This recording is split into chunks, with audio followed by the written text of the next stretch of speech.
창조의 힘이 말씀이고 말씀이 예수님인데 그 예수님이 우리 가운데 거하시면 우리에게 뭐가 일어날까요? 창조죠.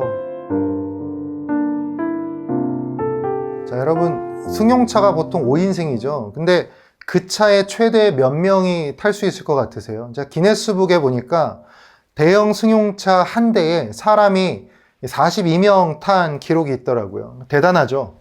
인간은 대단해요. 근데 아무리 대단해도 책가방에 자동차를 넣을 수는 없는 거죠. 아무리 대단해도 물컵 안에 바다를 담을 수는 없는 거죠. 아무리 대단해도 유한한 공간에 무한한 것을 담는 것은 불가능합니다. 우리의 조건과 능력으로는 그것이 불가능해요. 우리의 차원에서는 불가능해요. 하지만 하나님은 그것을 초월하는 하나님께는요, 가능한 일이에요. 무한히 유한에 거하셨던 신비한 사건이 있었는데요. 그게 바로 주님의 성육신 사건입니다.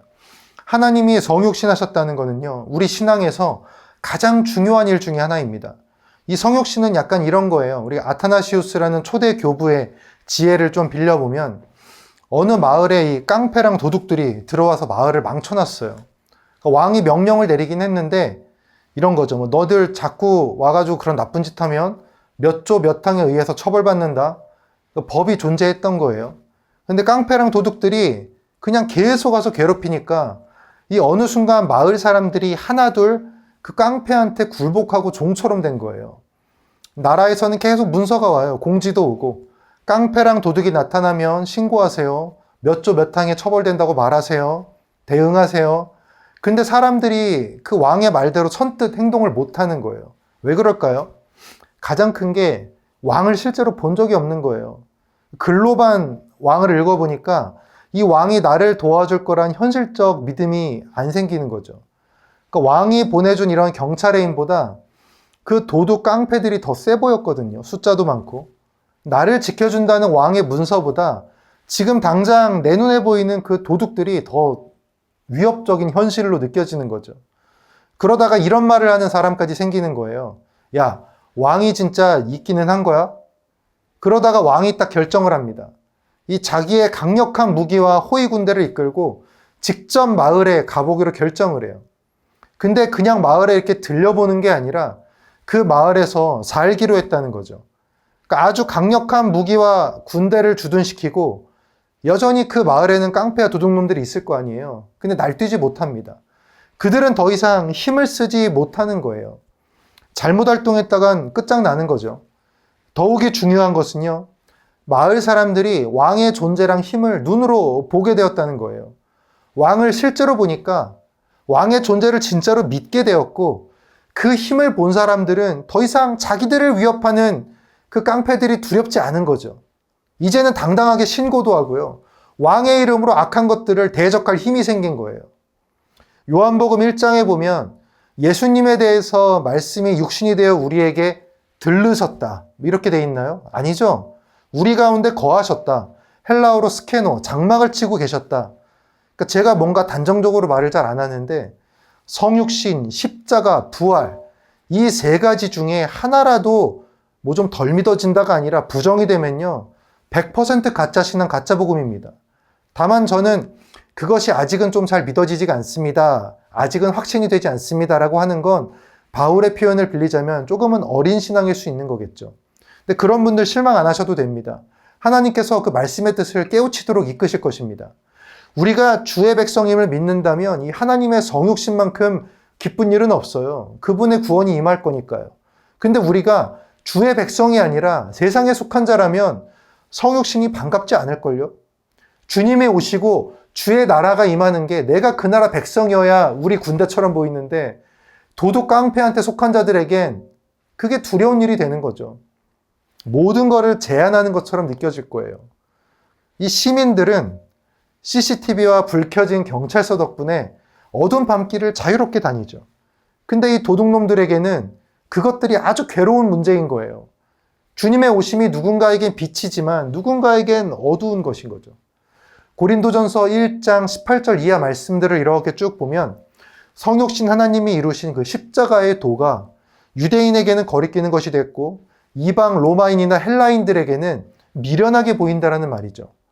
유대인들은 언제나 제국을 무너뜨릴 힘의 메시아, 다윗과 같은 메시아, 능력으로 평화를 가져올 메시아, 그런 사람 메시아를 바랬고, 그들에게 초라한 예수 그리스도를 그 나무에 달려 죽으신 그분을 메시아로 믿는 것은 너무 힘든 일이었죠. 힘든 것을 넘어서 미련한 일이었어요. 근데 오늘을 사는 우리는 그리스도인인가요? 유대인인가요? 우리도 생각해 봐야 돼요.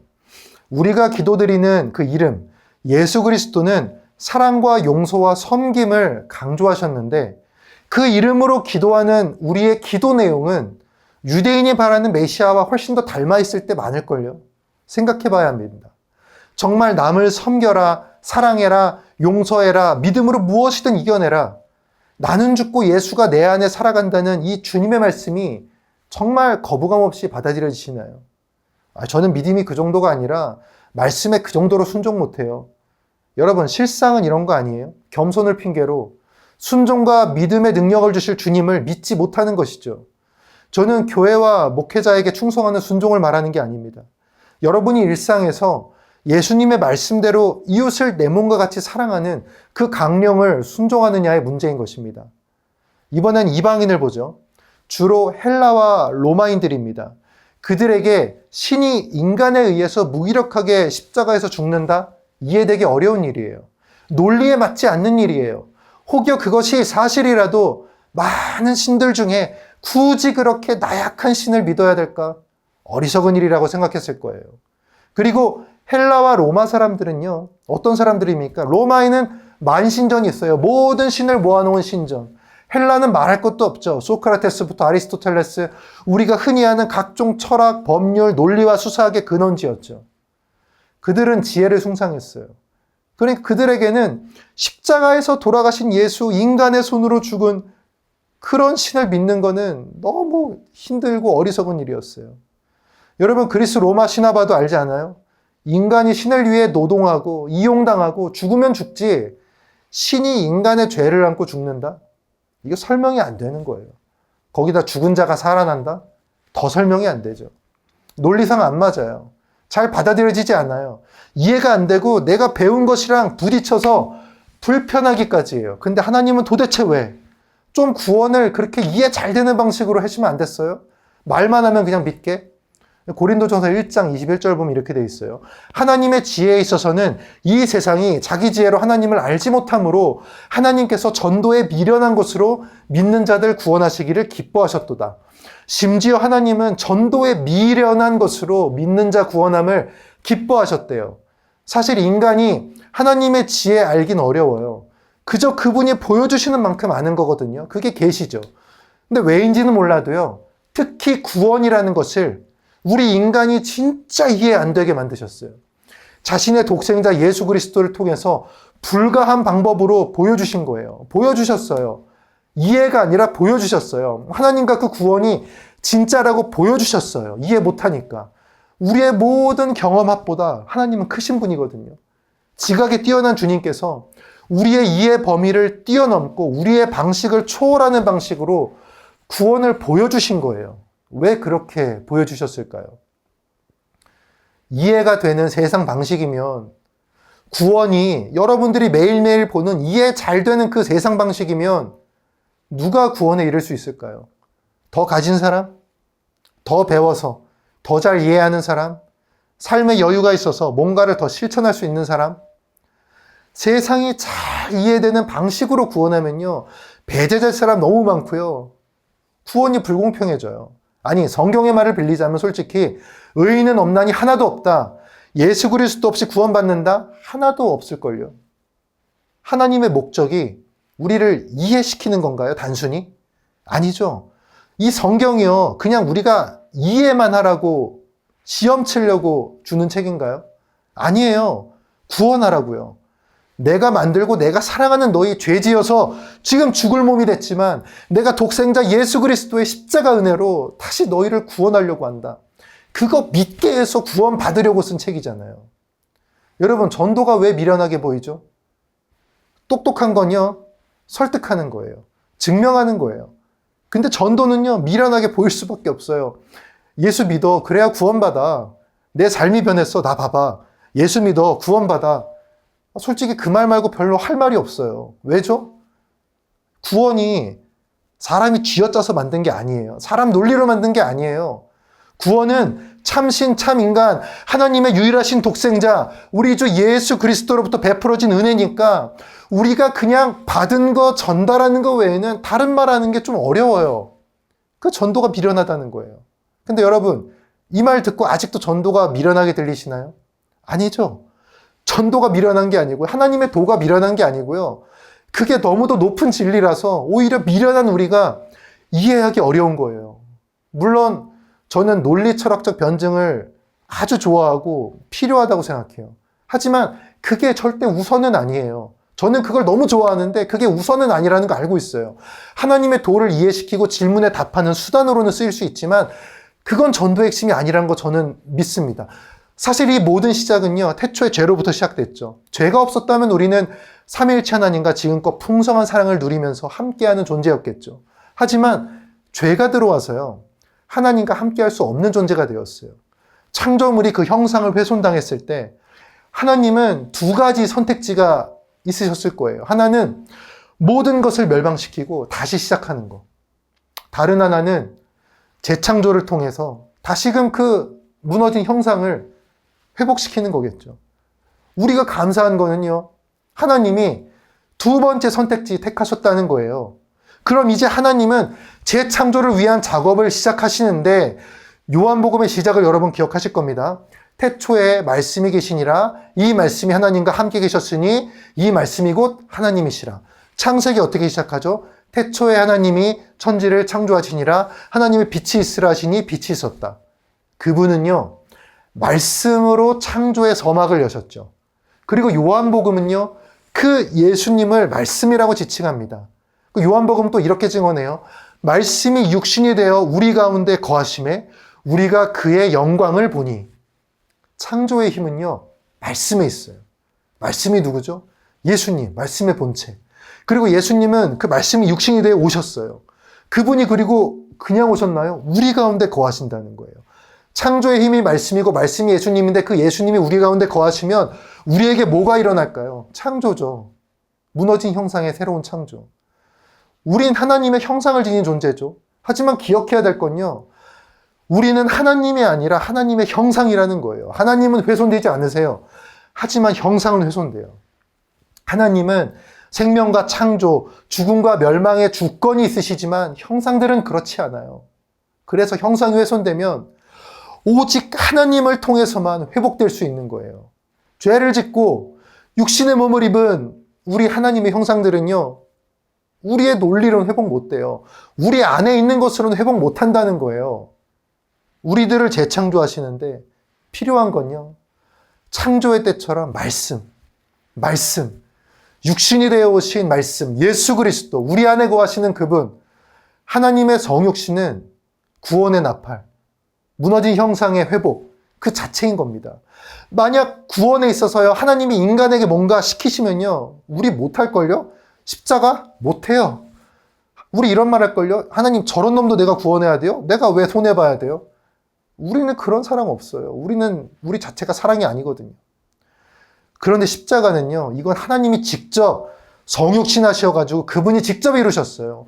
모든 권세, 모든 무기, 모든 힘과 권력을 가진 왕이 이 도둑놈들이 있는 무리에 직접 오신 거예요. 직접 오신 거예요. 죄를 지어 유에서 무로, 존재에서 비존재로, 생명에서 멸망으로 돌아가 버릴 우리를 하나님이 구원하신 거라고요. 그래서 내 죄가 아무리 주홍처럼 붉을지라도 말씀이 육신이 되어 오신 그 예수를 믿고 그분의 십자가를 믿는 자들에게는 결코 멸망당하지 않는 것입니다. 하나님이 세상을 이처럼 사랑하사 독생자를 주셨으니 이는 그를 믿는 자마다 멸망하지 않고 영생을 얻게 하려 하심이라.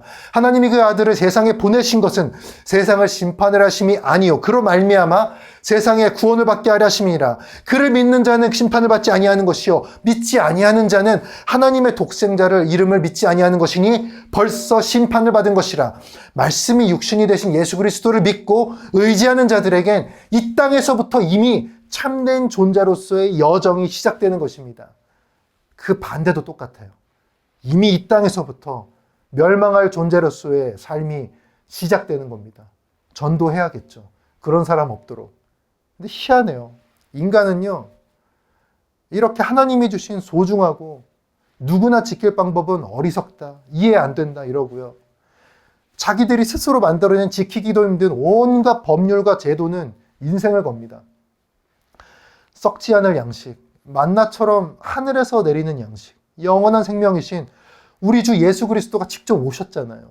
이젠 구약 때처럼 듣고 믿습니다가 아니에요. 욥의 고백처럼 이제는요, 우리가 예수를 보아서 믿는 건데 우리는 죽자 살자 썩을 것들, 그걸로 돌아가려고 너무 애쓰고 있어요. 인간은 이 땅에서 상상을 뛰어넘는 죄악을 저질렀어요. 하나님과 멀어졌어요. 근데 이해도 안 되고 상상도 못할 죄를 지은 우리 인간들한테요, 그 상상을 더 뛰어넘는 희한한 일이 생긴 거예요. 하나님이, 그 무한하신 하나님이 유한한 우리에게 오신다는 거예요. 창조의 힘을 지닌 그 말씀께서 오늘 이 땅에 오시고 여러분의 삶에 동행하신다는 거예요. 와서 멀찌감치 니들 어떻게 되나 지켜본다, 그게 아니라 대통령이든 거지든 건강하든 병원에 있든 내가 얼마나 장애가 있든 성공했든 실패했든 잘생겼든 못생겼든 왕이든 반지하든 박사든 학교든 배웠든 못 배웠든 누구나 그리스도를 믿는 자들에게 거해 주시겠다는 거예요. 믿음으로, 믿음 하나로. 누군가는 이렇게 묻더라고요. 꼭 죽으셔야 했습니까? 저는 절대적으로 네라고 대답할 수 있습니다. 율법의 완성은 제사죠. 제사의 완성은요, 죄를 통해서 우리가 용서를 받게 되는데 그 방법이 어린 양, 대속제물을 죽이는 것입니다. 하나님의 율법은 대속제물을 죽이는 것으로 완성이 됩니다.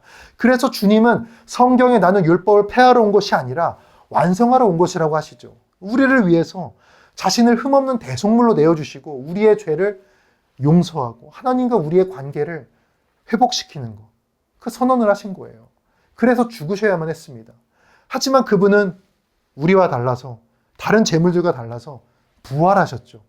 그분을 구주로 영접해서 믿는 자들에겐 또한 영원한 생명이 오는 것입니다. 여러분, 첫 창조의 이야기처럼요, 생명이시며 영원하신 하나님과 함께 할 수 있는 존재가 우리가 다시 될 수 있는 거예요.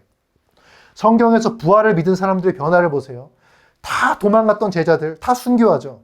희한하리만큼 죽음을 두려워하지 않는 존재들이 됐어요. 근데 여러분, 부활이요, 순교랑 고난 그 자체에 있나요? 아니에요. 부활은요, 핵심은요, 순교와 고난도 두렵지 않을 어떠한 핍박으로도 상대칠 수 없는 엄청난 소망을 받았다는 데 있는 거예요.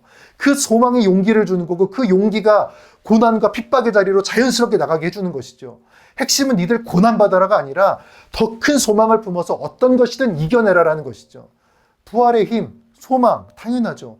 눈앞에서 죽음이 힘을 못 쓰는 것을 봤잖아요. 성육신 하나님을 봤잖아요. 그분의 부활까지 목격했잖아요. 근데 이전과 같을 수 있나요? 그럴 수 없죠.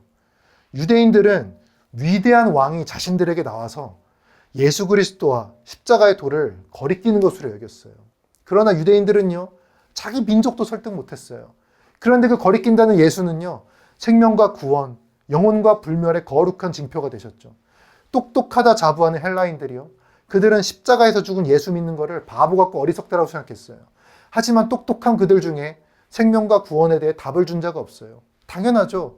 그게 인간한테 나오는 게 아니잖아요. 머리 쥐어짜도 안 나와요. 여러분, 성육신과 십자가, 그리고 부활은요, 너무도 위대한 것이에요. 이건 단순한 교리가 아니고요, 우리가 기억해야 할 진실이고 사실이에요. 하나님이라는 존재는요, 어떤 관념이 아니고요, 실제예요. 이제 어떻게 해야 될까요? 세상은 어리석다는 말로 이 진리를 감추려고 했어요. 하지만 성령께서는요, 수많은 사람들을 통해서 그 진리를 알게 하셨어요. 이제 어떻게 해야 될까요? 우리가 그런 세상의 악함과 공격, 하늘의 진리를 알고도 가만히 있어도 되는 것이었다면 베드로가 결코 근신하여 깨어있으라는 말을 하지 않았을 것입니다. 하나님을 눈앞에 두고도 죄를 지은 게 우리잖아요. 교회 나오면 구원받는 것으로, 택함 입은 것으로 생각하는 이상한 망상은 접어둬야 돼요. 구원은요, 어떤 건물에 모여있는 사람들한테 오는 게 아니에요. 구원은요, 성육신 하나님 예수 그리스도를 믿는 자리에 있는 사람들에게 오는 것입니다. 예수 그리스도를 하나님으로 믿으십니까? 성육신 하나님이 정말로 의심 없이 믿어져서 하나님과의 단절이라는 절망, 바로 그 절망의 불치병이 치료된 행복을 느끼십니까? 그렇다면 그분의 말씀을 실천하며 살아가십시오. 사람들은 예수님에 관한 것을 보고 들어 그분을 믿었습니다. 세상은 여러분을 통해 주님을 보고, 세상이 여러분을 통해 주님에 관한 것을 들을 수 있게, 예수님을 믿을 수 있게, 말씀이 육신이 되신 그분을 여러분을 통해서 세상이 믿을 수 있게, 이제 여러분이 말씀으로 사는 겁니다. 말씀이신 주님이, 내가 그 주님의 일부가 되어서 내 육신으로, 내 삶으로 주님의 말씀을 보여주는 겁니다. 그게 작은 예수로 사는 겁니다.